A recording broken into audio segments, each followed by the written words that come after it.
Hi there, and welcome to the Celeb Tea. From the outside, the Richards sisters look like Hollywood perfection incarnate. Kyle Richards, Kim Richards, and Kathy Hilton have long been presented as Beverly Hills royalty, women born into glamour, raised amid opportunity, and destined for wealth. Their lives appear to be filled with designer wardrobes, sprawling mansions, and an unbreakable bond rooted in sisterhood. On television, they portray themselves as loving family women who may fight but always reunite in the end. Tears are shed, hugs are exchanged, and the audience is reassured that blood always wins. But beneath that carefully polished image lies a far darker reality. Behind the luxury and emotional reconciliations is a deeply fractured family history shaped by manipulation, emotional damage, addiction, and betrayal. The Richards sisters' story is not one of triumph, but of generational dysfunction, a cycle of toxicity that began long before reality television ever entered their lives. To understand how these three women became who they are, it's impossible to ignore the influence of their mother, Kathleen Dugan Evanzino, better known as Big Kathy. Despite Kyle's frequent portrayal of her mother as a strong, empowered woman ahead of her time, numerous accounts paint a far more disturbing picture.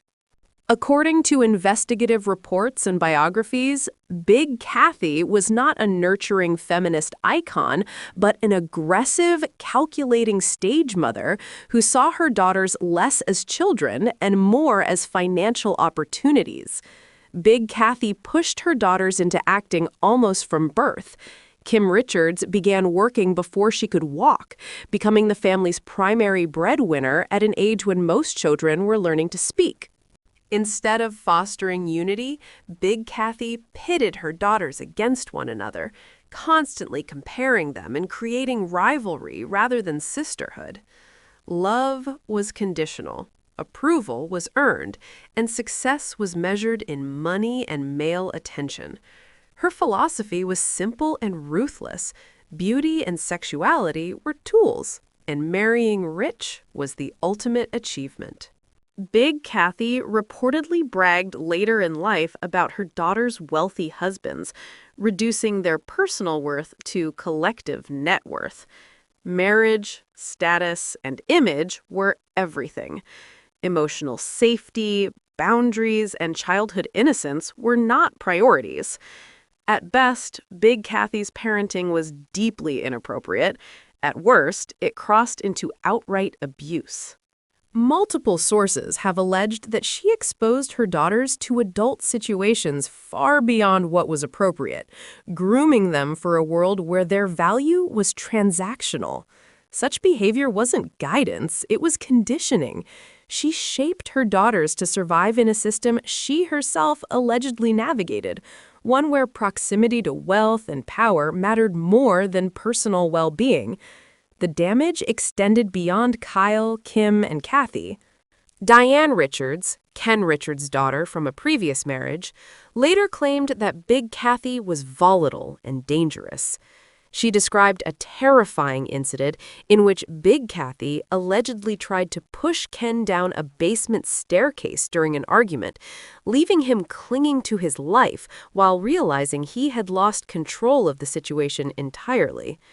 That was the environment in which the Richards sisters were raised, chaotic, fear-driven, and unpredictable. This was their blueprint for relationships.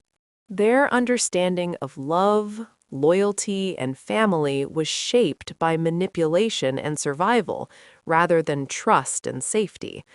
It's no coincidence that these dynamics followed them into adulthood. Kim Richards, in particular, bore the heaviest burden. As the family's financial backbone from infancy, she carried adult responsibilities while still a child.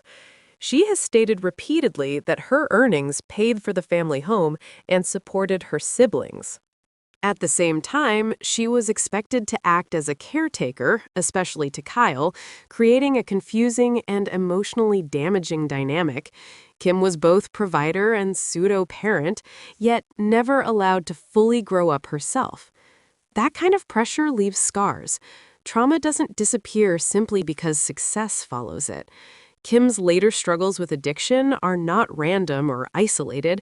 They are the predictable outcome of a childhood defined by exploitation and emotional neglect.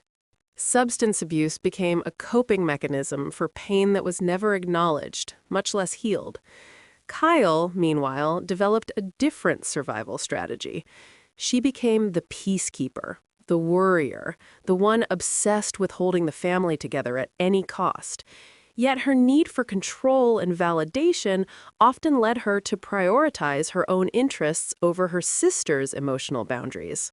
This pattern became painfully clear when she publicly exposed Kim's alcoholism during the first season of The Real Housewives of Beverly Hills.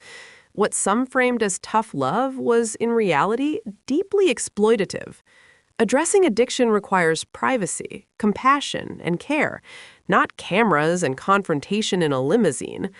Kyle knew the impact that moment would have. It wasn't just a family reckoning, it was a television spectacle that defined the franchise. Kim's most vulnerable struggle became entertainment.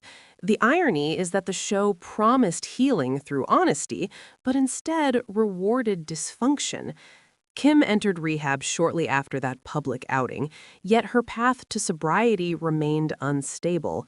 Arrests, relapses, and public breakdowns followed, each one reinforcing how deeply rooted her trauma truly was. As the years passed, it became clear that the family didn't know how to help without enabling. Financial support flowed freely. Consequences were softened, and accountability was inconsistent. Love in this family often came without boundaries, an echo of Big Kathy's original teachings. And hovering over all of it was Kathy Hilton, the eldest sister and arguably the most powerful. Outwardly charming and eccentric, Kathy often positioned herself as the calm, compassionate presence. But behind the humor was a pattern of manipulation and control. When Kyle tried to address Kim's issues honestly, Kathy frequently undermined her, reframing concern as cruelty and accountability as betrayal. It was a familiar tactic, one their mother had perfected decades earlier. Even Kathy has openly admitted to exploiting her sisters. At a public event, she casually confessed to taking money Kim and Kyle earned as child actors, laughing as though it were a harmless prank rather than theft.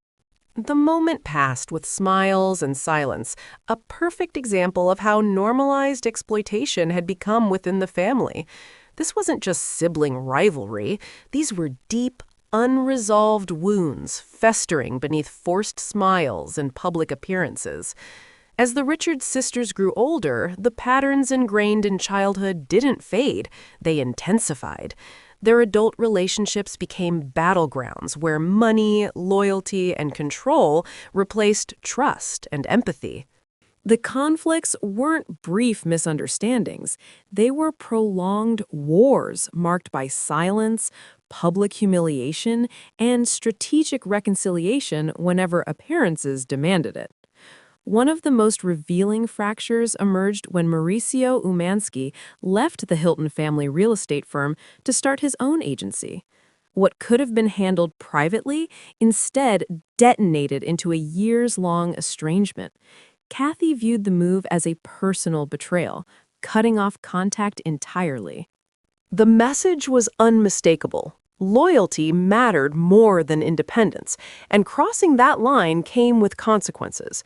This wasn't about business, it was about power. The toxicity became impossible to ignore during the infamous Aspen trip on The Real Housewives of Beverly Hills. When Kathy felt publicly disrespected, her reaction reportedly spiraled into rage. Kyle, once again stuck in the impossible position of mediator, found herself punished for not showing immediate allegiance. She later admitted she walks on eggshells around her sister, never knowing what might trigger another explosion. That fear isn't normal sibling tension, it's emotional control. Meanwhile, Kim's instability continued to surface in increasingly alarming ways, from multiple arrests to dangerous situations involving her dog, Kingsley. Her refusal to accept responsibility mirrored the family's broader pattern. Even when Kyle's daughter was seriously injured, Kim minimized the danger and deflected blame. Accountability was always optional, denial was standard. What makes the Richards sisters' story particularly unsettling is how openly their pain has been monetized. Every relapse, betrayal, and breakdown became content. Reality television didn't expose their dysfunction, it rewarded it. Emotional chaos translated into ratings, relevance, and paychecks. The more broken things became, the more valuable they were. Kyle, the longest-running cast member, built her identity around being a housewife, but the cost has been steep. Her marriage deteriorated, her relationships with her sisters frayed, and her mother's history was sanitized for public consumption. Kathy, image-conscious to the core, flirted with fame while refusing genuine vulnerability. Kim drifted in and out of the spotlight, never fully escaping the trauma that defined her childhood. At the heart of it all is Big Kathy's legacy. She taught her daughters that image outranks truth, that loyalty means silence, and that love is conditional. Those lessons didn't die with her. They shaped three women who still cannot break free. They will reconcile again. They always do. But reconciliation without accountability isn't healing. It's repetition. And until someone chooses to confront the truth instead of protecting the image, the cycle will continue, polished on the outside and rotten underneath.